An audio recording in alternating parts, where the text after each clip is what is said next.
So today we will talk about some stories. Are you ready? So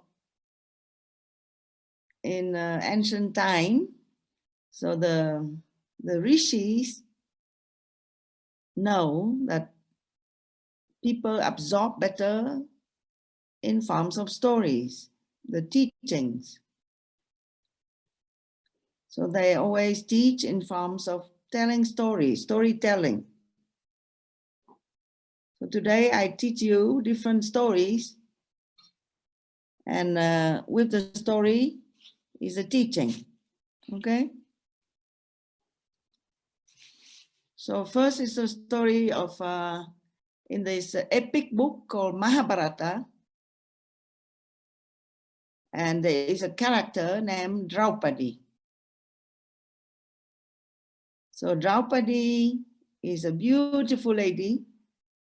She has long hair, very beautiful, and she's like the princess, you know, and she's married to the 5 Pandavas,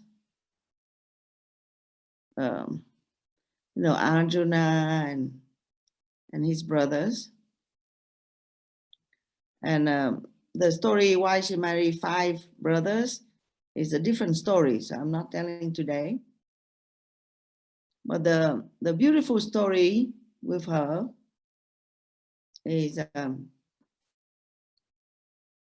so one day one of her husband, Yudhishthira, is the elder brother.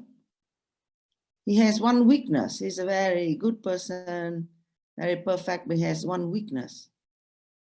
So you learn from the story that even that you are perfect, but you have one weakness, it can bring you a lot of trouble.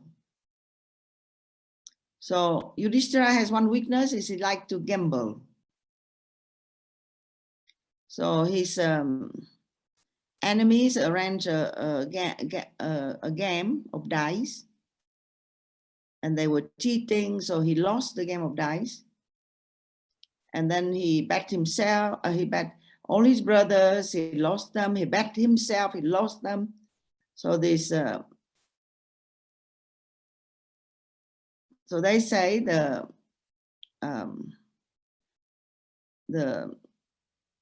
bad guy say, how about your wife, Draupadi? He never really remember to bet his wife. Yeah. So she said, okay, so I bet the wife too, Draupadi. And then he lost. So the story cut short, this attendant of this Duryodhana went to the chamber, to the palace of Draupadi, and told her, you are now the servant, and come with me. If not, I will drag you by your hair, like this. And she said, how can? Your husband has bet you and he has lost everything. So one of the most poignant answer and question at that moment is Draupadi asked, so my husband has lost himself too? Yes. He lost himself before he lost me? So the answer, yes. So remember, she asked, I repeat again, she asked, did my husband lost himself before losing me? And they answer, yes. He lost himself first before losing you. So she said, how can a person can lose anything if they have lost themselves? So this is the question. So think about this. This is very touching for me when I hear the story. How can a person can lose anything if he has lost himself? What that means? You can lose everything, but don't lose yourself. The moment you lose yourself, that's it. You lose everything else. So the self is very dear, very important that you hold on to, that you remember. Never lose yourself. And then, so they drag Draupadi, they bring Draupadi to the court, and then they wanted to humiliate her by disrobing her. That means by pulling on her sari, yeah, so that she can be disrobed in front of everybody. So then Draupadi, in that moment of danger, of crisis, she prayed. She's very devoted to Krishna, who is God, but who is a member of the family too. So she prayed, "Oh Krishna, please help me." And she prayed, "Oh Krishna, the indweller in Vrindavan, help me. Oh Krishna, the holder of the flute, help me. Oh Krishna." So she described all the quality of Krishna. "Please help me." And nothing happened. And they keep pulling on her dress. And all of a sudden she say, "Oh Krishna, the indweller in my heart, help me." Then at that time, Krishna appeared. And by his yogic powers, he made the dress long and long and long. The sari normally is how many feet, how many meter? 6 meters. And here it just keep long and long and long. And these people just keep pulling, pulling, pulling and falling down and pulling and falling down. They cannot disrobe her. But the story just shows one thing. You can pray, but your prayer will not work if you don't know that this God, is dwelling in your heart. Yeah, so you need to pray with feeling. Yeah, God is not externally. You can pray to God externally. It doesn't work, but you have to feel that internally, then it will work. So this is a beautiful story of Draupadi in Mahabharata. In Mahabharata, which is a very, very big story with many, many characters and very big drama. So there's 5 brothers, Yudhishthira, Arjuna, Bhima, Sahadev, and Nakula. 5 great brothers. And his wife, Draupadi. So at the end, they won the war. And the 5 of them and Draupadi walked to heaven. So they walked to heaven. And then on the way, one of them all the time dropped from the road to heaven. Because even though they are perfect, they were perfect, but they always have a little weakness. Everyone has some weakness. So they fell off and they could not go to heaven, one after the other. Yeah. Arjuna fell because he's proud. He's a very good warrior, so he's proud. But so he could not go to heaven. Another Bhima, he's proud of his strength. Yeah, he's also dropped. And one after the other. So left Yudhishthira. He's a son of Dharma. and he's excellent, very good. So he's the only one left on the way to heaven. And there was one black dog that all the time has been following them. So then the chariot of heaven come down and said to Yudhishthira, come up to the chariot, we'll bring you to heaven. So Yudhishthira said, oh, can you take this dog in the chariot? Then I come. So the attendant of heaven say, no, there's no dog in heaven. I cannot take this dog. So Yudhishthira, who is the son of Dharma, I mean, he's a symbol of righteousness. He's always do the right thing. He's very proper. So he said, so if you don't take the dog, I don't know the dog, but the dog has been following us the whole time. So please take the dog. Otherwise, I don't go to heaven.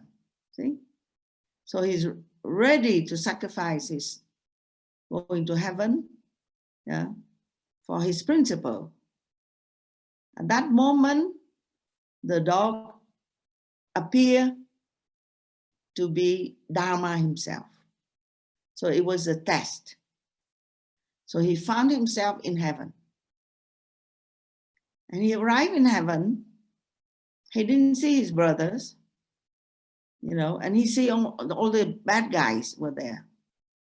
He didn't see the brothers. He asked, where are my brothers? So people said, your brothers are in hell. He said, okay, my brothers are in hell. So if my brothers are in hell, I go to hell. So they say, are you sure? Hell is not very nice. Yeah. So he say, no, if my brothers are in hell, I go to hell. So then they bring him down to hell. So, and then he was, it's a very short visit, and then all of them go up to heaven. So the idea is, he is righteous. He do the right thing. So when in life we have all the different kind of tests, all the different kind of situation, and what we choose to do. Yeah. So the hell and heaven is that what we choose to do. Yeah. So he always choose the right thing. So that is the story of Yudhishthira and the dog in Mahabharata. So in Mahabharata, the big epic, there is another character, and it's very, you know, it's my favorite character because his story is terrible. And this character is named Karna. So Karna, he was born from Kunti, who is the mother of the 5 Pandavas. But he's the eldest, actually. When she's young, Kunti, as a little girl, she was playing with the sun in the water. And somehow she got pregnant from the sun. So, and she's young and she's afraid and she doesn't know. So the baby is Karna. She put the baby in a basket and she let go of the baby. So baby Karna float in the water and being picked up by a fisherman family. So Karna grow up. Yeah, he's a prince. He has royal blood. And but he did not know he grew up as a man of a fisherman, as a son of the fisherman. So he did not know his origin. Yeah, he did not know who is his mother. He's all the time dream of a woman coming to his dream like this. So it's not very nice not to know who are you and don't know your real birth. So then at one point he won, he entered into a tournament of called bow and arrow tournament with Arjuna, yeah, and they said that, oh no, you cannot enter the tournament because you are not a prince. The prince can only fight with prince. So then Duryodhana, the bad guy, gave him a title as a prince on the spot of a little kingdom. So then he can go into the tournament. And because of that, Karna created a pact, an agreement with Duryodhana, who is the bad guy, to fight with him. So imagine, so karma is that he's born as a prince, he was rejected, he has to fight against his own brother, his mother rejected him, his mother knew who he is, but she did not say anything, and she only come to him only at the end when she think that her son Arjuna is in danger in that battle, and she come to Karna and she say, I'm your mother. She did not say I'm your mother because she want to, maintain that mother-son relationship. He's been crying after her the whole time. And then when she show up, yeah, and she say, I'm your mother, because she has a request, please don't kill my son, Arjuna. See, so the mother show up, and yet it's not because of the love of him. And then, so this is another story of karma of this character named Karna. See? Didn't know his birth, have to fight, he's a prince, and he has to fight in the wrong side with the bad guys. His mother did not recognize him. His mother rejected him. And another story was, he went to the Himalaya so he can get this mantra. At that time they fight with mantra. It's a secret mantra, very powerful, from his guru. And the guru, it happened to be that the guru disliked what we call the Kshatriya, dislike the warrior class. So the guru say, who are you? He say, I'm the son of a fisherman. So then the guru say, okay, so I accept you as a disciple. And then one day, the guru was taking a nap, and his head is on the lap of Karna. And there was a scorpion that came and bite Karna's leg. So blood coming out. But Karna didn't want to move. He has so much love and respect of his teacher. He's afraid that if he moves, the teacher will wake up. So he bear the pain. And then the teacher woke up, and the teacher saw the blood. The teacher asked, what happened? Why the blood here? So Karna said, oh my guru, because you were sleeping, so the scorpion bite me. But I didn't want to move because I didn't want to wake you up.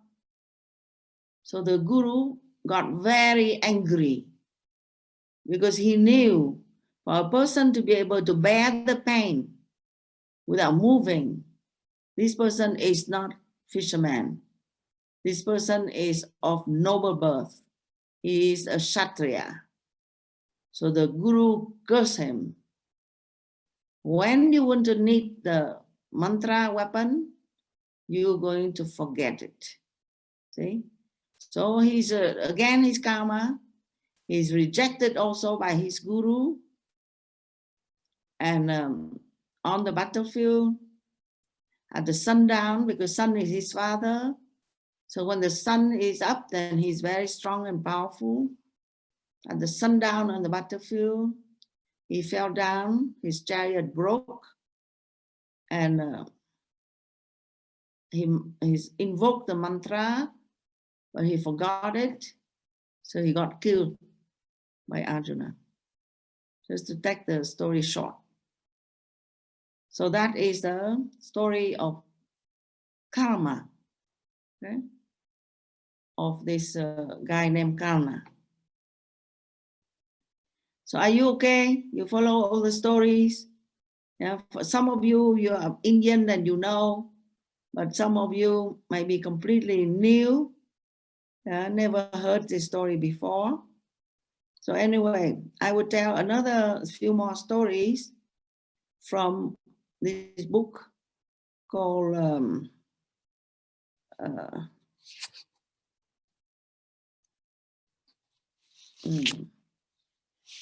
Srimad Bhagavatam.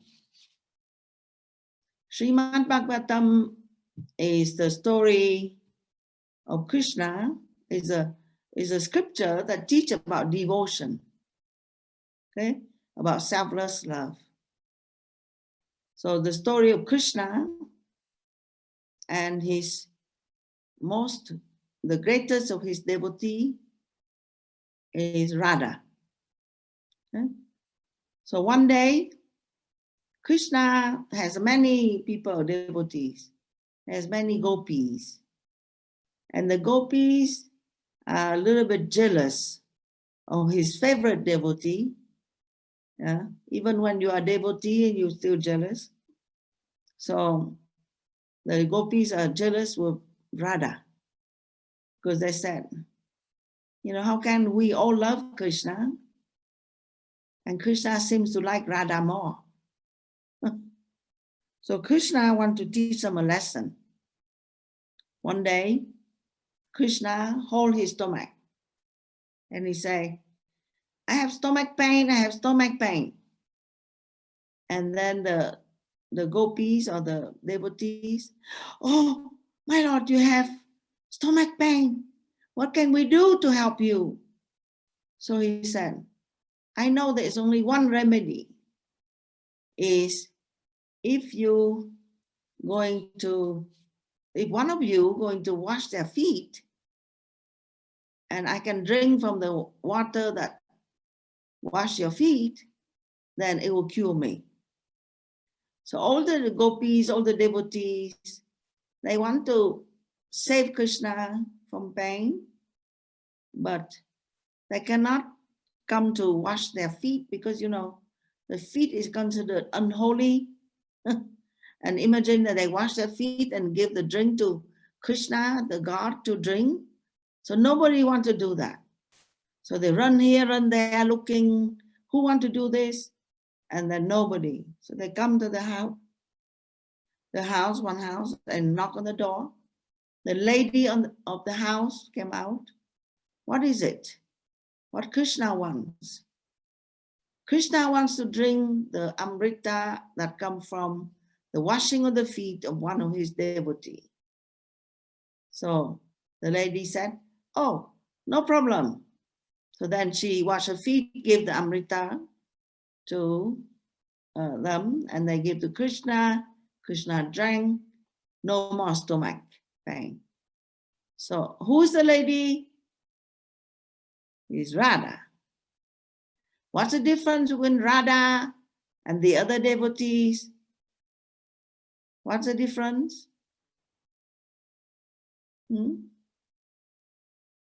The other people don't want to wash their feet. They're afraid. Why? Because they think that they are inferior to Krishna. Krishna is higher than them. And what's the difference with Radha? Radha doesn't think like that.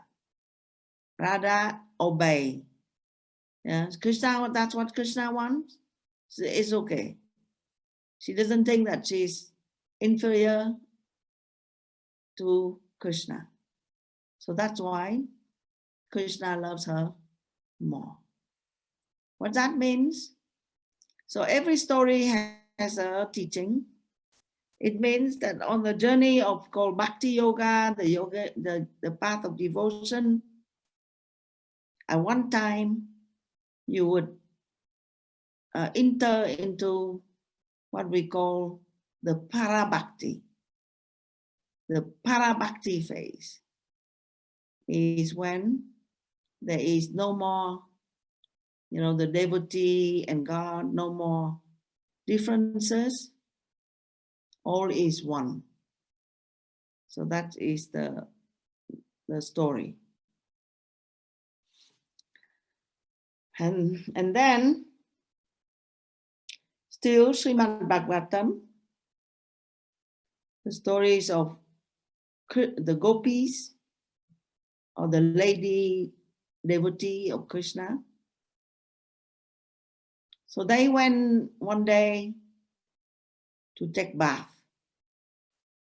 in the river. And they remove their clothing and they hang the clothing, they put the clothing on the side of the river and they went to take bath. So Krishna came and he played the flute. The flute is the call of God. So it's very enchanting. Like sometimes you hear the inner voice to do spiritual practice. Very enchanting. But they want to come out and play with Krishna. But Krishna took their clothing and hang on top of the tree. They want to come out, but they have no clothing. They feel shame. So Krishna keep playing the flute. They keep wanting to get out, but then they are ashamed. They hide themselves. They could not get out. And finally, the call of the flute is stronger. So they let go of all the idea of themselves and their bodies and their shame and everything. They raise their hands up, they surrender, and they come out of the river and they can play with Krishna. This is a beautiful story. Yeah. So it shows if you want to be in union with the divine, you would have to surrender. What that means? That you would have to let go of all your ideas of who you are, what kind of body you have, what kind of personality you have. So because all the clothing symbolically shows all the layers of personality that we put on. We always hide behind something. We hide behind our idea of ourselves. We hide behind our title, behind our position, behind our name, behind our family, behind our bank account.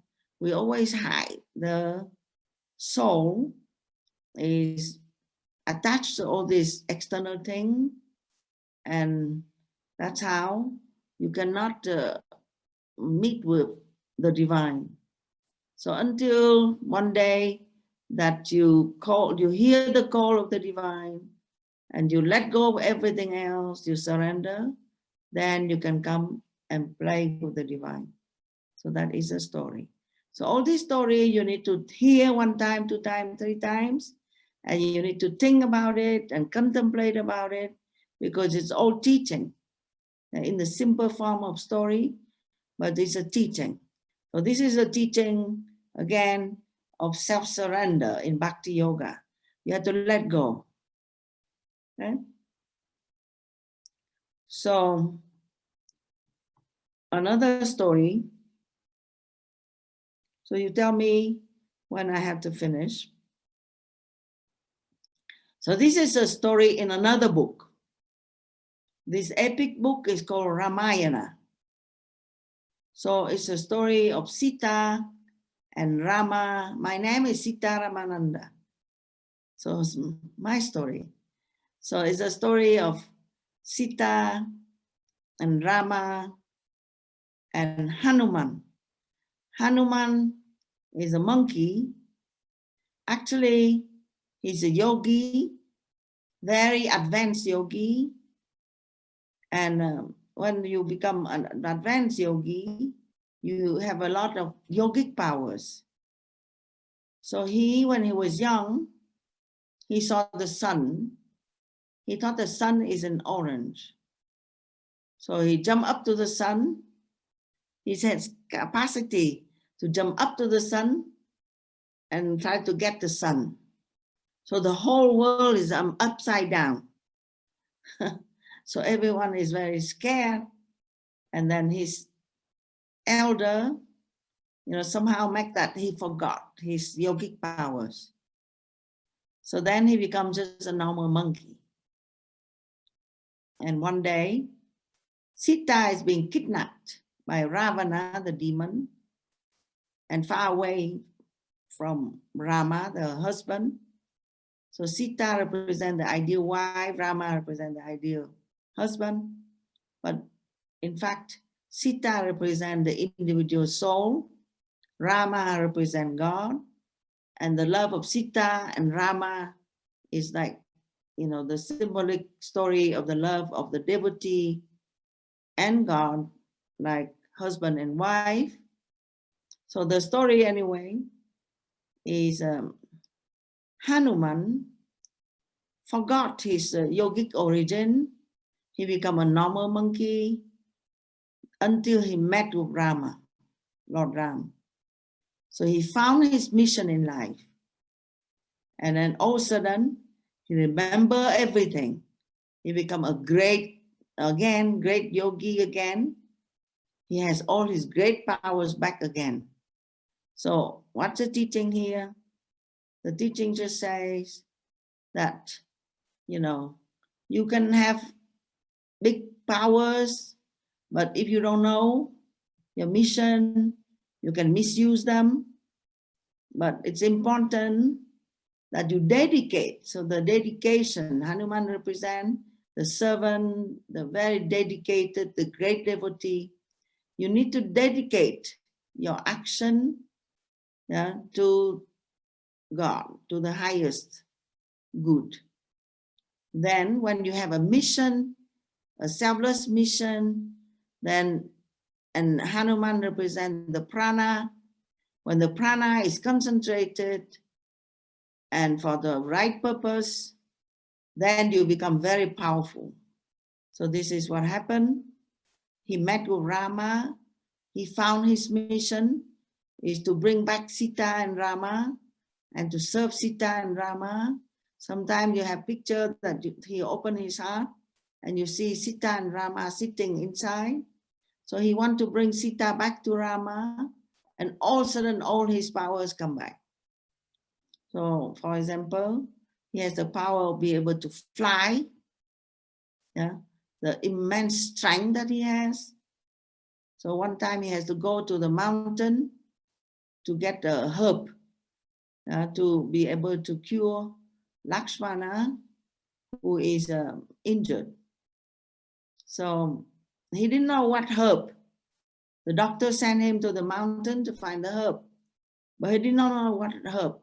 So he picked up the whole mountain on his tip of his finger, and he fly back to bring the mountain to the doctor.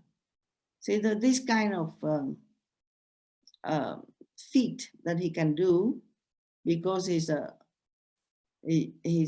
very advanced yogi. So he can make himself very small like a fly. He can fly to Lanka, the place where Sita has been kidnapped and she sit outside of the palace of Ravana. She never want to enter. Ravana want to marry her. She did not want. So she represents the soul. Ravana represents the ego. So the ego want to take over the soul, but Sita is very faithful to Rama.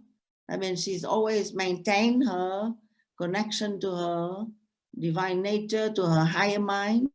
She never come down and she never marry with Ravana, the 10 heads ego head, and always faithful, waiting for the day of union with Rama. And Hanuman, more or less the story, Hanuman is able to bring Lord Rama and then rescue Sita. So there's many other story relating to that. But the story of Sita, when she come back to Rama and they go back to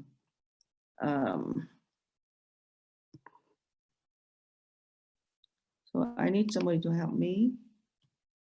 Need to hook up battery.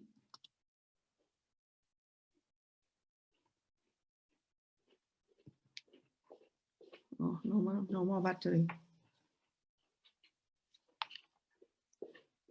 So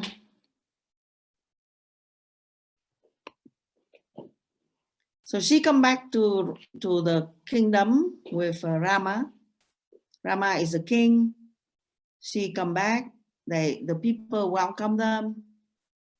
But at the same time, one day, Rama toured the kingdom as a normal person to see what people in the kingdom is happy or not. And then one day he found a man beating his wife.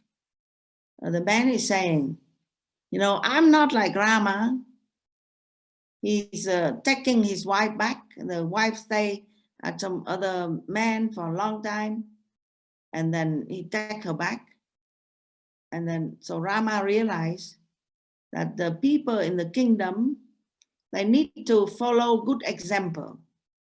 So then he realized that he need to show good example. So he let go of Sita. He said to Sita, I cannot take you back. And Sita is very faithful to Rama. And he said, I'm sorry, I cannot take you back because, the people in the kingdom is gossiping and they don't have good example. So then Sita, who's very powerful lady, she decided, she asked Lakshmana to make a big fire. And then she decided to jump into the fire. The fire is a witness. See, so when you want to do any kind of ceremony, and you want to have a witness, then you make a fire. So the fire is considered to be the witness. And so then she jumped into the fire. The fire is afraid of her because she's very pure lady. So then she cannot be burned by fire, but the god of fire is very afraid of her.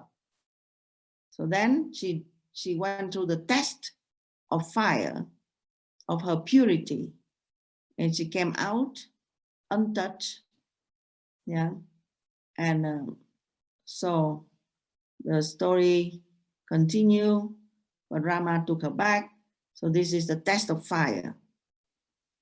So what this story means? It means on your journey, you always will receive a test. You have test. Your intention is pure, but people will not understand you. They will say this, that, this, that. But don't be afraid. Just keep your intention pure. and you would win, you will go through the test. Okay, so this is one of another story from Ramayana. Okay, so now one story of Shiva. So one time, just tell me how many minutes I have. So one time, there was 15 more minutes. There was a turning of the ocean between the hordes of the gods and the hordes of the demons. The bad guys and the good guys, you can say. Okay, so they turned the ocean to find the nectar of immortality. Everyone wants to find the nectar of immortality, because you just have to drink that, and then you will not be afraid of death. Yeah, because we have the problem is whatever we get, we end up dying, we end up losing. So everyone want, the bad guys, the demons want to be living forever, immortal, and the gods also want to be immortal. Everyone want to drink that nectar. And they get the serpent Vasuki, anyway, and the Mount Meru, they turn the ocean. I mean, they turn the water of the ocean, yeah, to find the nectar. One side is the bad guys, yeah, the demons, the ego, the greed, the lust, the envy, the jealousy. Don't think the demons are some people, yeah. The demons are the negative energy within yourself, yeah. And the good guys are the divine nature within yourself. So within yourself, always there is two tendency, a fight, yeah, between the good tendency, the good character, the good virtues, and also the negative tendencies of your lower nature. And these two all the time fighting. So in the journey of life is nothing else but that. It's a turning between these two tendencies. And then instead of finding the nectar in the journey, in that turning of the ocean, so they found poison, the poison coming up, and they didn't know what to do. So they run to Shiva. So Shiva is very powerful, and Shiva drink all the poison, but he's the only one that can drink all the poison, and the poison gets stuck in his neck. He's not killed by the poison. Yeah, so that's why Shiva has one name. It's called Nilakanta. Nilakanta means the blue throat god. Yeah, so what that means, the story means, so Shiva represent our Atman, or our consciousness within us, and he can drink poison. What that means? So in the process of life, it's like this journey of turning between the bad and the good. In the process of life, we suffer a lot of negative things that come up.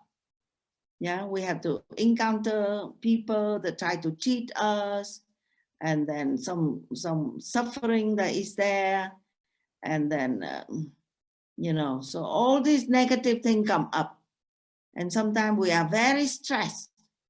Yeah, so then what you have to do, you have to remember Shiva. And when you remember Shiva, he drink all the poison. So that means he's not affected. If you remember Shiva, which is you remember the consciousness within you, your own self, your highest self, then Nothing will touch you. You can go through this life and you can experience all the karma, the good and the bad.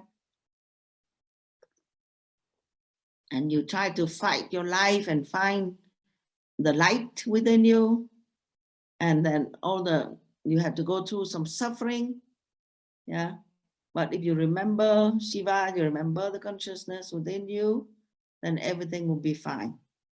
So that is the story of the turning of the ocean and Shiva drank the poison.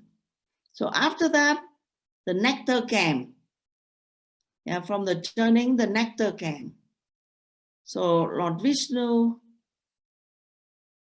manifests himself as the beautiful goddess Lakshmi, or actually she's named Rohini, I think, Mohini. Now she's beautiful, but she's in fact is Vishnu. Vishnu become Mohini, and Vishnu wanted to take the nectar and because you know the gods and the demons all want to jump into the nectar and drink. So Lord Vishnu appear as Mohini, beautiful lady. So everyone get charmed when seeing her. Yeah.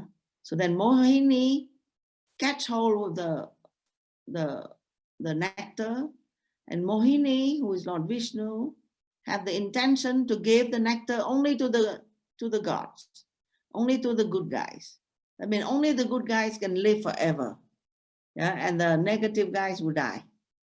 I mean, only your good tendency within you can live forever, and the bad tendency within you can die. I mean, that's the scheme of heaven, like that. But then one of the demon guy, he figured out that scheme. So he came, he disguised himself like a good guy, like a god, and he stayed in line among all the gods, and he opened his mouth to get the nectar. And so Mohini came, and he gave, she gave first the nectar to all the gods. Yeah, and when she come to this guy called Rahu Ketu, and she realized that he's a bad guy in disguise. So she chopped his head. Yeah, but already one drop already have gone into his mouth. So then he has the body cut off in half. The head is one side, and the tail is one side, the legs is one side, and he's become immortal because he has already one drop. See? So his name is Rahu Ketu. So Rahu Ketu is the aspect of our karma that is irreconcilable. That means you cannot reconcile. Yeah, and so it's the most difficult portion in our life. That we always have some karma, some specific situation that is very difficult to reconcile. Okay, so that is called Rahu Ketu. One side is just a head. So all the time desiring one thing, I want this, I want this, I want to experience this, I want to experience that, but there is no leg. So he cannot, it's not really very true, not very grounded. So it's just the mind imagining things and one and desire and run and run and run. Yeah, so that's one side of our life is like this. And then the other side is just the tail or the legs without the head. I mean, sometimes we do things, but we have no idea, we have no awareness, no knowing. We're like running around like a headless, without head, doing things, waste of our time. Yeah. So because we have these two tendencies, one is a desire, but there is no grounding, and the one is the running around, doing things without head. See, so our life is like this. The suffering that comes from the being split. Okay, so that's enough. Enough story. Any question? So it's very new to you, many people. You never heard that before. So any story, any question about any story?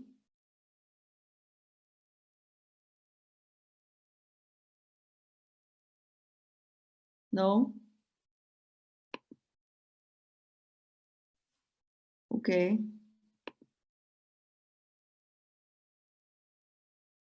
So today is the, what day is the 21st, right?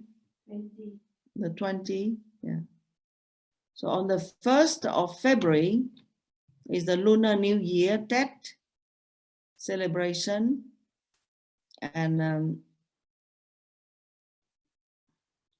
this time is the year of the tiger, a special year of the tiger. And the tiger represents the strength. It's a animal of Durga. Durga is the goddess Durga with 8 arms or 10 arms. She's riding the tiger. So maybe next satsang I can talk about, you know, what it represents, the, you know, how you can be strong in the next year. Okay? Next, Lunar New Year. Lunar New Year is as important as the Western calendar New Year, because it represents, you know, half the population of the planet follow the moon calendar.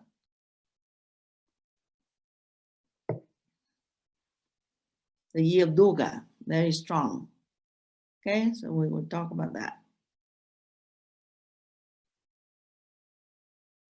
So somebody say, oh, maybe I can talk more about Rahu Ketu.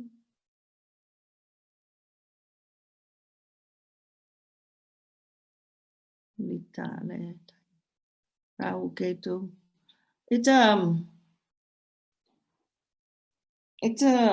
It's difficult. It's a lot. But just to say a few words is that you have the desire all the time in your mind, and the desire is insatiable. Okay, so all the time Rahu Ketu means all the time inside of you, you feel some conflict, some kind of being split. Yeah. So one of the kind of split is split between you and others. Should I put more importance to me, but then I neglect others? So you go, oh, I'm going to take care of others, but then I forget myself. So self and others and me and others and me. This is one type of conflict. So you don't know how to live your life. If you take care of yourself, then it doesn't work. If you take care of other people, forgetting yourself, it doesn't work. So that's one. And sometimes you have the conflict between the material life and the spiritual life. Now you want to be spiritual, but then you have the material. So how can I take care of my material life? You go toward the material life, and then you feel missing your spiritual life. You go toward the spiritual life, then you feel missing the material life. Back and forth and back and forth. So that is another kind of conflict. And another kind of conflict between your home and your work. Now you pay attention to your home, your family, you want to stay home, take care of the family, but then you like to work and be successful in work. Yeah. So there is a conflict. Some people like to be working hard and be successful, but then they forget their home, their family, their heart. And some people go take care of their family, but they cannot be they're spending too much time working and be successful. So this is another type of conflict.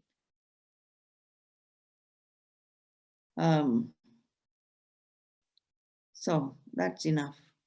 I can go on, but you can see in different circumstances in life, sometimes we feel like this. We feel like inside of us, sometimes we feel like I'm always missing something. I'm missing something. Yeah. And you run toward this and then you're missing something else. So that is Rahu Ketu in your life. Okay. Hare Om Tat Sat. So nice to see you all. So I see you next week. Om Namah Shivaya. Yes, no question. Om Namah Shivaya is very late for the Vietnamese.